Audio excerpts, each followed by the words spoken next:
तो गाइस स्वागत है आप सभी का मेरी एक और नए वीडियो के साथ।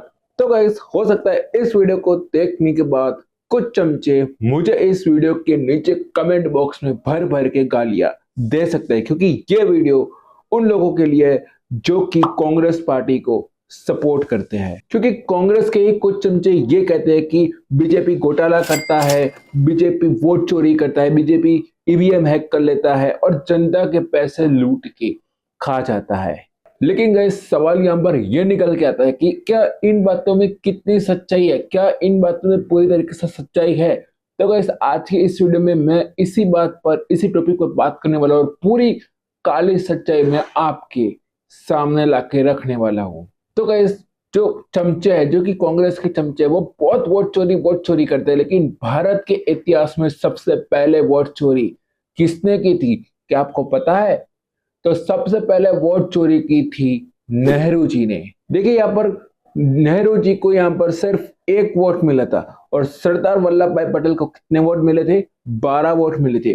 तो लेकिन फिर भी यहाँ पर देश का प्रधानमंत्री कौन बना? जवाहरलाल नेहरू। तो क्या ये वोट चोरी नहीं है? ये चमचे इतने ज्यादा बेशर्म होते हैं कि कोई न कोई ये कह ले कि मोदी जी ने देश को बेच दिया तो ये आसानी से आंख बंद करके भरोसा कर लेंगे। क्योंकि जो कांग्रेस पार्टी की जो काली सच्चाई है, जो कि फाइलों में कैद करके बंद करी हुई है, वो हमारी भारत देश की आम भोली जनता को पता ही नहीं है। तो गाइस मैं ये चाहता हूं कि इस वीडियो के माध्यम से सभी लोगों को कांग्रेस पार्टी की काली सच्चाई पता लगे। तो ये वीडियो को जितना हो सके उतना शेयर जरूर करिएगा और जो खासकर कांग्रेस के चमचे हैं उनको भी ये वीडियो शेयर जरूर करिएगा। तो गाइस अब आती है इस वीडियो का सबसे इंटरेस्टिंग पार्ट। तो दोस्तों क्या आपको याद है, आज से ठीक 15 साल पहले साल 2011 में कांग्रेस पार्टी एक बिल आई थी, पीटीसीबी बिल। दोस्तों साल 2011 में कांग्रेस पार्टी ये बिल हमारे भारत देश में लागू करना चाहती थी। लेकिन ऐसा था क्या इस बिल में? देखिए इस बिल के अनुसार हमारे भारत देश में कहीं पर भी हिंदू मुस्लिम के दंगे होते हैं तो जो दोषी होगा वो सबसे ज्यादा मेजोरिटी वाला ही होगा। यानी कि कहीं ना कहीं इनडायरेक्टली यहाँ पर हिंदुओं को टारगेट करा जा रहा था। अभी इतना ही नहीं, अभी और सुनिए।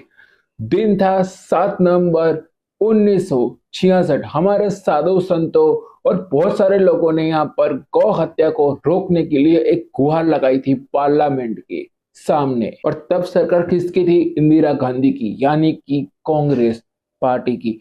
तो यहाँ पर उन्होंने क्या किया कि वहां पर इंदिरा गांधी यानी कि कांग्रेस सरकार ने वहां पर लाठीचार्ज करवाया, गोली भी बरसाई उन लोगों पर। और वहां पर सिर्फ साधु संत नहीं थे, वहां पर गौ माताएं भी थी। और ये मरने वालों में से बहुत सारे साधु संत और हमारी गौ माताएं भी थी। इतना सुन लिया, अभी और सुनिए। अभी आपने इतना सुन लिया, अभी और सुनिए। यहाँ पर कांग्रेस पार्टी ने हमारा कश्मीर, आधा कश्मीर यहाँ पर पाकिस्तान को भेंट कर दिया था। जब ये कांड हुआ था तब यहाँ पर सरकार थी कांग्रेस सरकार। जब ये चीजें हुई तब यहाँ पर कांग्रेस ने क्या किया? कुछ भी नहीं, एक छोटा सा छुतली बम भी वहां पर नहीं फेंका, पाकिस्तान का कुछ भी नहीं बिगाड़ा। अभी इतना ही नहीं, अभी और आगे सुनिए। जब आप गूगल में सर्च करोगे कि आधुनिक आतंकवाद का जननेता कौन था, यानी कि जन्म किसने दिया था आतंकवाद को, तो नाम आएगा यासिर अरफात। यानी कि इसने ही आतंकवाद को जन्म दिया था। 103 देशों के द्वारा घोषित किया हुआ आतंकवादी, 8 विमानों का अपहरण करता और 2000 से ज्यादा लोगों का मौत का हत्यारा, यानी कि 2000 से ज्यादा लोगों की इसने हत्या करी थी। भाई इसको इंदिरा गांधी अपना भाई मानती थी। चलो ये सब तो अलग बात है, हद तो तब हो गई जब यहाँ पर इंदिरा गांधी जी ने यहाँ पर इस आतंकवाद को नेहरू शांति का पुरस्कार दिया। भाई ये सब चीजें हम भूलेंगे नहीं। कांग्रेस वो पार्टी है जिन्होंने यहाँ पर 30,000 से ज्यादा सिखों का नरसंहार किया। साल 1975 में इमरजेंसी घोषित करके डेमोक्रेसी का गला घोट दिया। नसबंदी के नाम पर हिंदुओं और मुस्लिमों का नसबंदी करवाया गया और हम दो हमारे दो का नारा देकर जबरदस्ती का जहर हिंदुओं को पिलाया गया। ये सब सुन लिया आपने?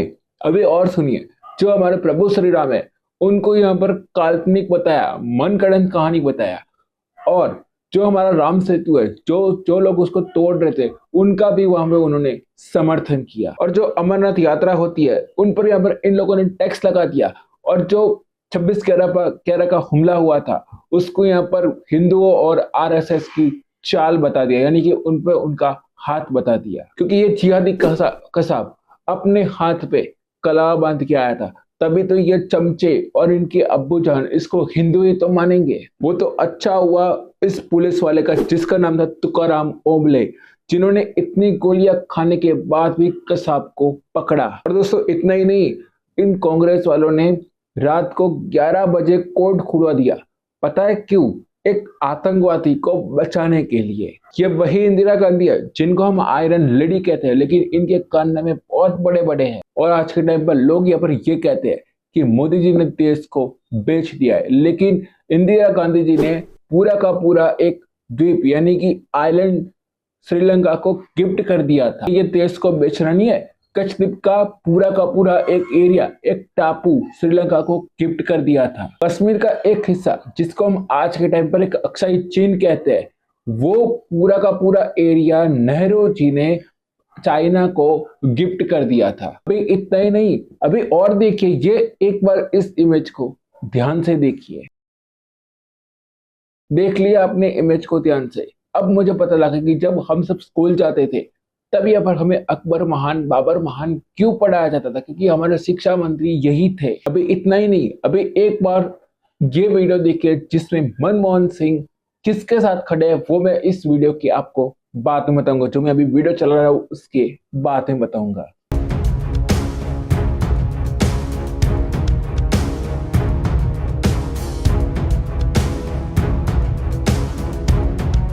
आपको मनमोहन सिंह के बाजू में ये एक बंदा दिखाई दे रहा है जिन्होंने साल पहनी हुई है।